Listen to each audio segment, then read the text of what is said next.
Baik, bertemu kembali dan waktu ini kita berikan tumpuan kepada isu kekejaman Zionis ke atas Gaza dan Palestin yang mana dalam perjumpaan bersama-sama dengan Pertubuhan Kerjasama Islam OIC, Malaysia menyatakan pendirian untuk OIC menetapkan matlamat dan laluan yang jelas bagi menamatkan segera pembunuhan dan kemusnahan membabi buta yang berlaku ke atas Palestin akibat kekejaman Israel ketika ini.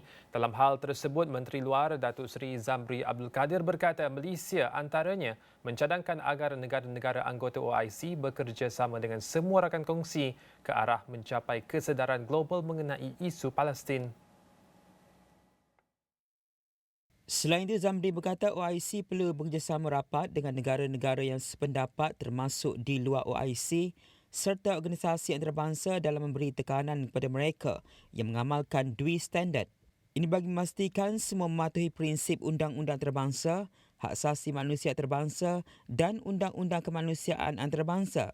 Mengulas selanjut, Zamri berkata Malaysia turut mencadangkan agar OIC mendorong agenda Palestin di semua platform Pertubuhan Bangsa-Bangsa Bersatu PBB dan antarabangsa. Selain itu, usaha bersama dengan semua rakan kongsi yang berkaitan perlu dijalankan dalam memastikan penyampaian bantuan kemanusiaan secara cepat termasuk perubatan. Ujar Zamri, OIC juga mesti mula merancang untuk pembinaan semula pasca konflik kerana dunia kini sedang memerhati dan dalam konteks OIC, hampir 1.9 bilion umat Islam mengharapkan pertubuhan tersebut. Tegas beliau, Malaysia sedia berganding bahu untuk menghentikan pembunuhan beramai-ramai dan tragedi yang menimpa rakyat Palestin. Kenyataan tersebut dibuat ketika mesyuarat persediaan di peringkat menteri sempena sidang kemuncak tergempar OIC kali ke-8 di Ibu Negara Arab Saudi pada Sabtu. Untuk mengulas lanjut berkenaan dengan tindakan negara-negara Islam ketika ini dalam pertubuhan OIC dalam membela nasib Gaza dan juga Palestin, kita bersama-sama dengan tamu dalam talian Profesor Madya Dr. Aminur Rashid Yatiban, Pengarah Institut Kecemerlangan Pengajian Baitul Maqdis IEIJS. Doktor, kita mulakan dahulu kupasan di waktu ini untuk mendapatkan sedikit pandangan dan komentar berkenaan dengan pendirian OIC. Belum ada pendirian rasmi tapi sekurang-kurangnya kenyataan negara sudah pun diberikan oleh negara-negara anggota yang mana Malaysia antara menyatakan bahawa kita bukan hanya mahukan sekadar kecaman, kita mahukan tindakan. Apa pandangan doktor? Okey, terima kasih Irfan. Suatu perkembangan yang positif saya kira. Walaupun persidangan yang dibuat ini mungkin sebahagian melihat dia agak lambat.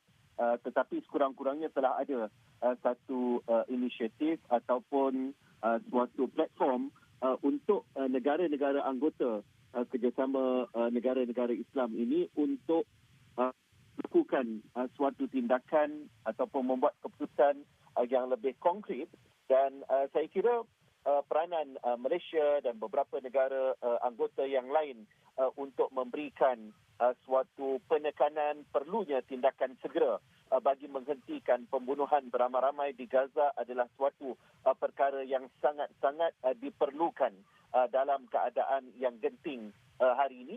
Walaupun mungkin kita melihat di sana ada inisiatif daripada pihak Amerika Syarikat contohnya untuk memberikan tekanan kepada Israel, rejim haram Israel bagi memberikan humanitarian pause dalam sekitar 4 jam setiap hari, tetapi saya kira tindakan ini masih belum mencukupi dan OIC perlu membuat suatu keputusan yang besar bagi memberikan tekanan yang lebih konkret ke arah gencatan senjata serta-merta.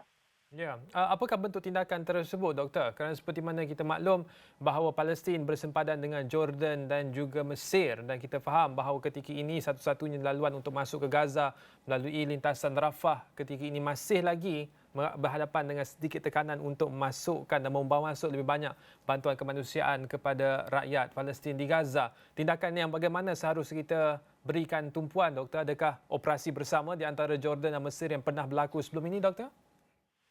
Okey, melihat kepada perkara tersebut Irfan, ya, bila disebut peranan-peranan negara-negara yang berjiran dengan wilayah Palestin yang dijajah ini, sememangnya semua pihak di sana perlu untuk membuat tindakan secara bersama, dan OIC sepatutnya menjadi suatu platform untuk menyatukan suara dan mengatur tindakan dengan lebih tersusun. Contohnya, kalau di sana diputuskan agar Mesir sebagai negara yang paling dekat dengan wilayah yang diganyang dan dibantai semahu-mahunya oleh rejim haram Israel ini, maka di sana perlu diperincikan apa yang sepatutnya Mesir lakukan. Sepatutnya sebagai negara yang paling dekat untuk membuka ruang seluas-luasnya bagi tujuan bantuan kemanusiaan tanpa sebarang sekatan ataupun campur tangan daripada rejim haram Israel sendiri. So ini antara contoh-contoh perkara yang perlu untuk diberikan penekanan, dan dalam masa yang sama saya kira apa yang dilakukan oleh rejim haram Israel ini, seluruh dunia menjadi saksi bahawa ini adalah suatu tindakan yang sangat-sangat tidak berperi kemanusiaan, melanggar sewenang-wenangnya undang-undang antarabangsa, melakukan kekejaman yang saya boleh nyatakan sebagai puncak kezaliman manusia. So that suatu tindakan dan juga keputusan bersama di kalangan negara-negara anggota OIC juga sangat diperlukan dalam hal yang membabitkan diplomatic relations dengan Israel yang selama ini menjadi sekatan. Contohnya di sana hubungan diplomatik antara Mesir dengan Israel, Turki dengan Israel, begitu juga dengan Jordan dengan Israel dan beberapa negara anggota yang lain yang masih ada lagi hubungan dengan Israel, perlu untuk memberikan signal besar dalam persidangan OIC, persidangan tergempar pada kali ini, bahawa negara-negara Islam ini sepatutnya tidak lagi tunduk kepada kehendak dan kemahuan rejim haram Israel yang jelas tidak pernah menghargai apa-apa jua inisiatif baik dari sudut diplomatik ataupun dari sudut kemanusiaan dan seumpamanya. Saya kira persidangan ini, this is the right time untuk semua pihak mengetepikan apa jua perbezaan dan mengambil suatu keputusan politik dan juga kemanusiaan yang tegas dan jelas. Ya, Doktor, bila kita melihat kepada tugas dan juga beban yang terletak ke atas OIC untuk memastikan nasib rakyat Palestin dan juga Gaza itu terbela, sebahagian daripada pandangan dan juga pendapat yang diutarakan oleh Sami Al-Aryan yang merupakan pengarah di Center for Islam and Global Affairs daripada Universiti Istanbul Sabahattin Zaim yang menyatakan bahawa OIC hilang taring. Suaranya itu tidak lantang dan tidak cukup tindakannya untuk membela nasib Palestin. Ketika ini bukan pertemuan pertama, sekiranya sekurang-kurangnya ini merupakan pertemuan kali kedua bersama-sama dengan menteri-menteri dan juga diplomat tertinggi daripada negara-negara Islam, tetapi masih lagi belum ada tindakan, kecuali Jordan meskipun mempunyai hubungan diplomatik dengan Israel, sekurang-kurangnya ada tindakan untuk melepaskan bantuan kemanusiaan daripada udara masuk ke dalam Gaza. Melihat kepada kedudukan OIC ketika ini, adakah doktor bersetuju dengan kenyataan daripada akademik daripada Turki yang menyatakan bahawa OIC hilang suara?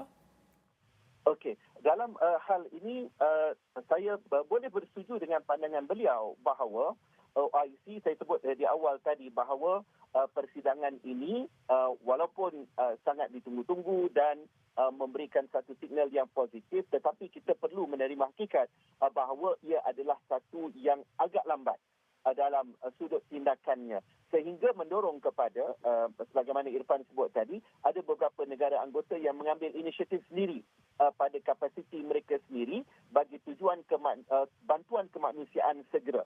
Jadi ada benarnya apa yang dinyatakan itu, namun begitu OIC yang dianggotai oleh negara-negara yang signifikan termasuk negara kita, Malaysia, perlu menyahut cabaran ini ataupun sanggahan ini dengan suatu tindakan yang benar-benar konkret pada kali ini. Dan saya sebenarnya suka untuk mencadangkan kalau sekiranya masih ada ruang dengan sebab di sana yang terlibat di Gaza ini, dan kita sedia maklum Gaza dikuasai dan juga diperintah ditadbir oleh kumpulan Hamas ataupun parti Hamas begitu.